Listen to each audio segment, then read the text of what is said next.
Hi friends, welcome to my channel. ಇವತ್ತು ನಾನು ತೋರಿಸ್ಕೊಡ್ತಾ ಇರೋದು ತುಂಬಾ ಈಸಿ ಹಾಗೂ ಹೆಲ್ತಿಕರವಾದ ರೆಸಿಪಿ ಆಗಿರುತ್ತೆ. ಬೆಂಡೆಕಾಯಿ ಹುಳಿ. ನನ್ನ ಚಾನಲ್ಗೆ ಯಾರು ಇನ್ನೂ ಸಬ್ಸ್ಕ್ರೈಬ್ ಆಗಿಲ್ಲ ಅಂದರೆ ಸಬ್ಸ್ಕ್ರೈಬ್ ಮಾಡ್ಕೊಳ್ಳಿ, ಶೇರ್ ಮಾಡಿ, ಲೈಕ್ ಮಾಡಿ, ಬೆಲ್ ಐಕಾನ್ ಒತ್ತಿ. ಹೀಗೆ ನನ್ನ ಚಾನಲ್ಗೆ ಸಪೋರ್ಟ್ ಮಾಡಿ.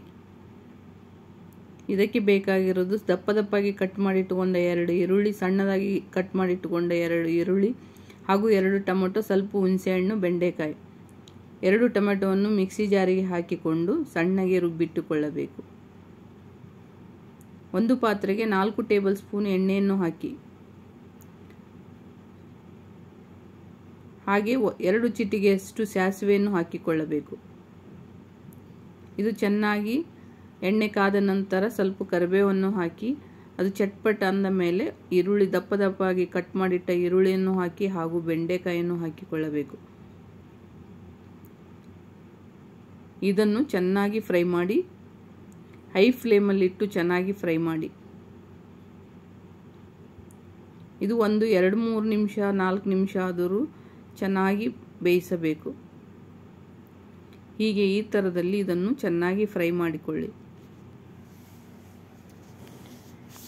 ಇದು ತುಂಬಾ ಮಕ್ಕಳು ಇಷ್ಟಪಟ್ಟು ತಿನ್ನುವ ಬೆಂಡೆಕಾಯಿ, ತುಂಬಾ ಇಷ್ಟಪಡುತ್ತಾರೆ. ಇದು ಸ್ವಲ್ಪ ಕಂದು ಬಣ್ಣ ಬರುವ ತನಕ ಫ್ರೈ ಮಾಡಿಕೊಳ್ಳಬೇಕು. ಬೆಂಡೆಕಾಯಿ ಕಲರ್ ಚೇಂಜ್ ಆಗಬೇಕು ಹಾಗೂ ಈರುಳ್ಳಿ ಕಲರು ಚೇಂಜ್ ಆಗಬೇಕು. ಈ ಬೆಂಡೆಕಾಯಿ ನಾರಿನ ಅಂಶವನ್ನು ಹೊಂದಿರುತ್ತದೆ.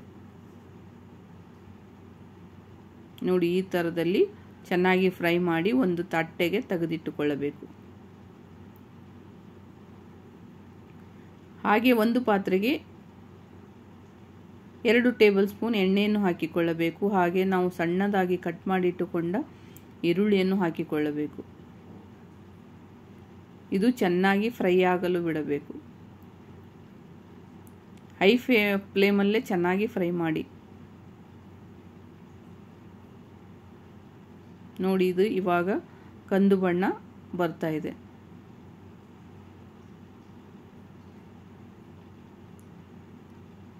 ಹೀಗೆ ಚೆನ್ನಾಗಿ ಫ್ರೈ ಆಗಬೇಕು.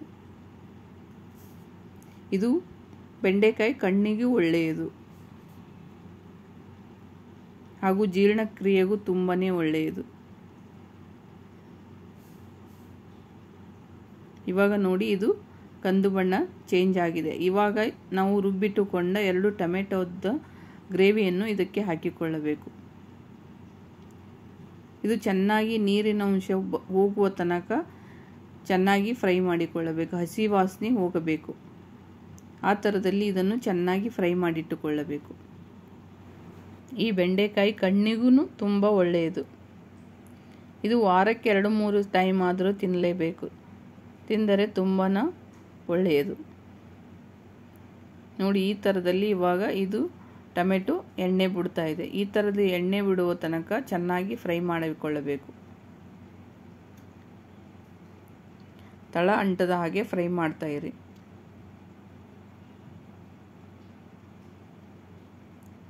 ನೋಡಿ, ಹೀಗೆ ಇದನ್ನು ಫ್ರೈ ಮಾಡ್ತಾ ಇರಬೇಕು.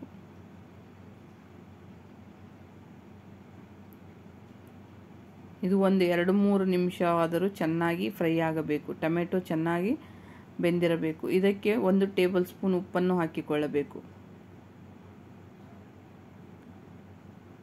ಅಥವಾ ರುಚಿಗೆ ತಕ್ಕಷ್ಟು ಉಪ್ಪನ್ನು ಹಾಕಿ. 1.5 ಟೇಬಲ್ ಸ್ಪೂನಿನಷ್ಟು ಖಾರದ ಪುಡಿಯನ್ನು ಹಾಕಿ.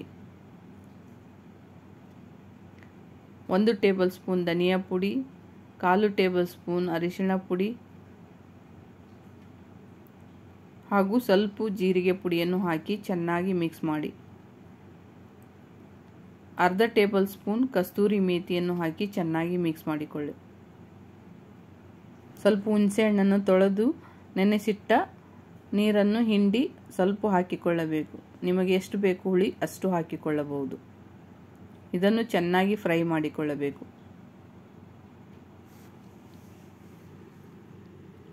ಇದಕ್ಕೆ 1 ಗ್ಲಾಸ್ ನೀರನ್ನು ಹಾಕಿಕೊಳ್ಳಿ.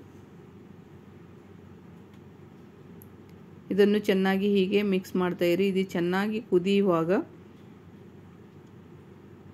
ನಾವು ಹುರಿದು ಇಟ್ಟುಕೊಂಡ ಈರುಳ್ಳಿ ಹಾಗೂ ಬೆಂಡೆಕಾಯನ್ನು ಇದಕ್ಕೆ ಹಾಕಿಕೊಳ್ಳಬೇಕು. ಈ ಮಸಾಲೆಗೆ ಹಾಕಿಕೊಂಡು ಚೆನ್ನಾಗಿ ಮಿಕ್ಸ್ ಮಾಡಿಕೊಳ್ಳಬೇಕು. ಈ ಮಸಾಲೆಗೆ ಒಂದು ಉತ್ತರ ಕರ್ನಾಟಕ ಸೈಡಲ್ಲಿ ಇನ್ನೊಂದು ಹಿಟ್ಟನ್ನು ಮಿಕ್ಸ್ ಮಾಡಿ ಹಾಕುತ್ತಾರೆ. ಅದು ಯಾವುದು ಅಂದರೆ ಜೋಳದ ಹಿಟ್ಟು. 1 ಟೇಬಲ್ ಸ್ಪೂನ್ ಜೋಳದ ಹಿಟ್ಟನ್ನು ತೆಗೆದುಕೊಂಡು ಸ್ವಲ್ಪ ನೀರನ್ನು ಹಾಕಿ ಅದನ್ನು ಚೆನ್ನಾಗಿ ಮಿಕ್ಸ್ ಮಾಡಿಕೊಳ್ಳಬೇಕು. ಚೆನ್ನಾಗಿ ಮಿಕ್ಸ್ ಮಾಡಿಕೊಂಡು ಇದಕ್ಕೆ ಬೆಂಡೆಕಾಯಿ ಗ್ರೇವಿಗೆ ಈ ಹಿಟ್ಟನ್ನು ಹಾಕಿಕೊಳ್ಳಬೇಕು. ಇದು ಥಿಕ್ನೆಸ್ಸು ಬರುತ್ತೆ, ಚೆನ್ನಾಗಿ ಟೇಸ್ಟು ಇರುತ್ತೆ. ಇದು ಉತ್ತರ ಕರ್ನಾಟಕದಲ್ಲಿ ಈ ಥರದಲ್ಲಿ ಮಾಡುತ್ತಾರೆ. ಇವಾಗ ನೋಡಿ, ಬೆಂಡೆಕಾಯಿ ಬೇಯುವವರೆಗೆ ಚೆನ್ನಾಗಿ 1-2-3 ನಿಮಿಷ ಚೆನ್ನಾಗಿ ಬೇಯಿಸಿಕೊಳ್ಳಬೇಕು. ನಿಮಗೆ ಇನ್ನೂ ಗ್ರೇವಿ ತರಬೇಕೆಂದರೆ ಇನ್ನೂ ಸ್ವಲ್ಪ ನೀರನ್ನು ಹಾಕಿಕೊಳ್ಳಬಹುದು. 2 ನಿಮಿಷ ಮುಚ್ಚಿ